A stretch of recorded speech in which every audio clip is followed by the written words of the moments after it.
There have been a lot of dumb false prophets down through history. I'm not familiar with all or even most of these false prophets, but I challenge you to find a false prophet who was dumber than Muhammad.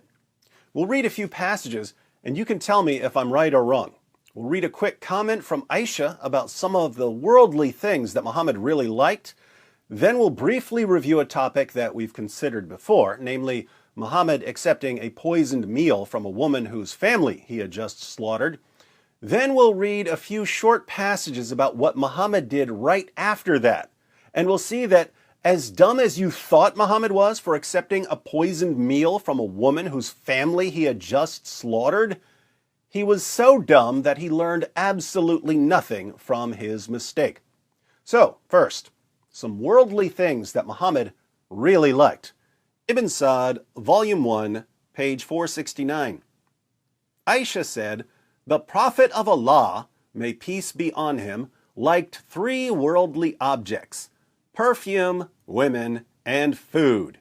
He obtained two and did not obtain one. He obtained women and perfumes, but did not get food." Now, obviously, he obtained food, or he would have starved to death. Aisha seems to mean that he didn't get enough of the delicious sort of food he liked. He got plenty of perfume and plenty of women and girls, but not enough delicious food. Why is this important? Well, when we talk about Muhammad liking food and liking women, that's an understatement. Lots of men like food and women. Muhammad liked food and women so much that when some delicious food or a beautiful woman was in front of him, he lost his ability to think clearly, and he would become so obsessed with having the food or the woman, he would put lives in danger. So, familiar example, Muhammad and his companions conquered the Jews at Khaybar. After the battle, a Jewish woman, whose family had just been slaughtered, offered to cook a delicious meal for Muhammad. And Muhammad, tactical genius that he was, kindly accepted her offer. Sunan Abu Dawud 45:12 starts off with a little passage about Muhammad accepting gifts. Then we have, this version adds, "So a Jewess presented him at Khaybar with a roasted sheep which she had poisoned. The messenger of Allah ate of it, and the people also ate. He then said, 'Take away your hands from the food, for it has informed me that it is poisoned.' Bishr ibn al-Bara ibn Marur al-Ansari died. So he, the Prophet, sent for the Jewess and said to her, 'What motivated you to do the work you have done?'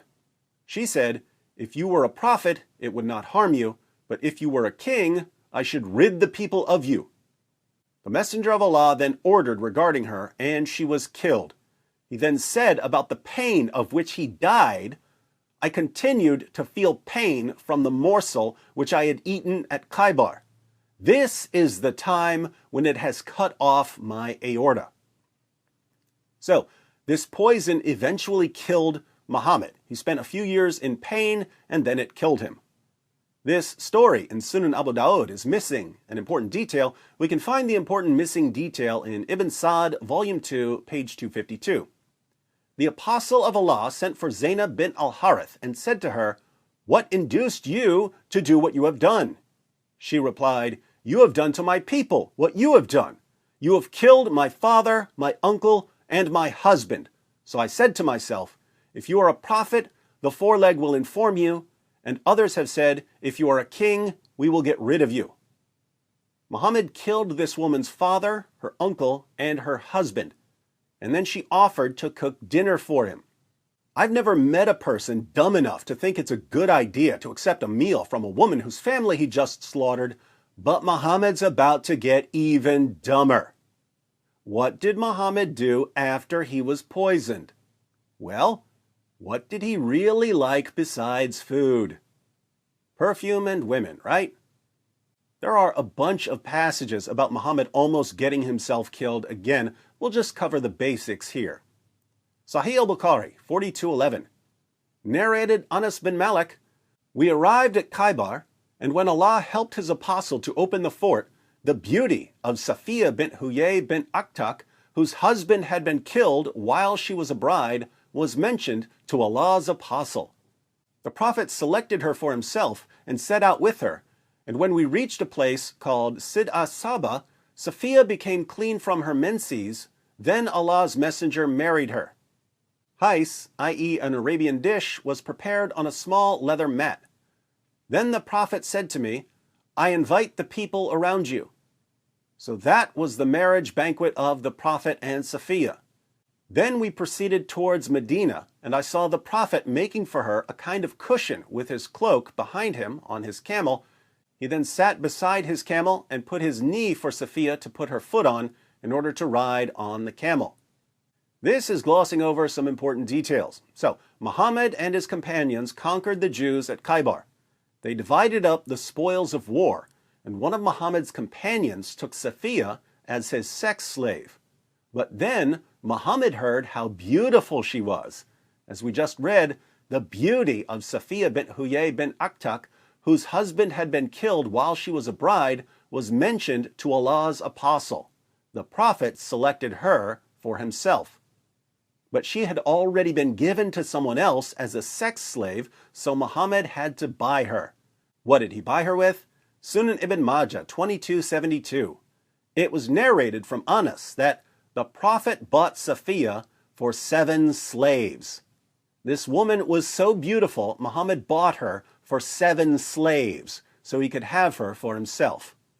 But there was a problem. Muhammad had just slaughtered the woman's father, her brother, and her husband. In fact, Muhammad had tortured her husband to death. Then, after killing her father, her brother, and her husband, he decides to take her as his new bride because she was so beautiful. Watch how one of his followers realizes how stupid this is. The History of At-Tabari, volume 39, page 185. While the prophet was lying with Sophia, Abu Ayyub stayed the night at his door. When he saw the prophet in the morning, he said, God is the greatest. He had a sword with him. He said to the prophet, O messenger of God, this young woman had just been married, and you killed her father, her brother, and her husband. So I did not trust her not to harm you. The prophet laughed and said, Good. Now, Muhammad didn't get killed, but that was just dumb luck, because he had put himself in the same situation he had put himself in when the woman poisoned him. He let Zainab bint al-Harith cook him a meal after he had killed her father, her uncle, and her husband. His stupidity there got one of his companions killed, and he eventually died because of his stupidity. But right after he was poisoned, he hears about a beautiful woman named Sophia, whose father, brother, and husband he had just killed, and he just can't resist. He has to have her. So he has sex with her, then falls asleep. Sophia didn't kill him, but she could have. Muhammad's companion, Abu Ayyub, stood outside Muhammad's tent all night with a sword in his hand, thinking to himself, Are you serious? Muhammad just got poisoned because he couldn't resist some roasted lamb, and now he's about to get stabbed or smothered because he couldn't resist a pretty face? I challenge you to find a dumber false prophet than this. It just backfired on me. It just backfired on me. This is a part of our religion. There's a reason to it. Yeah?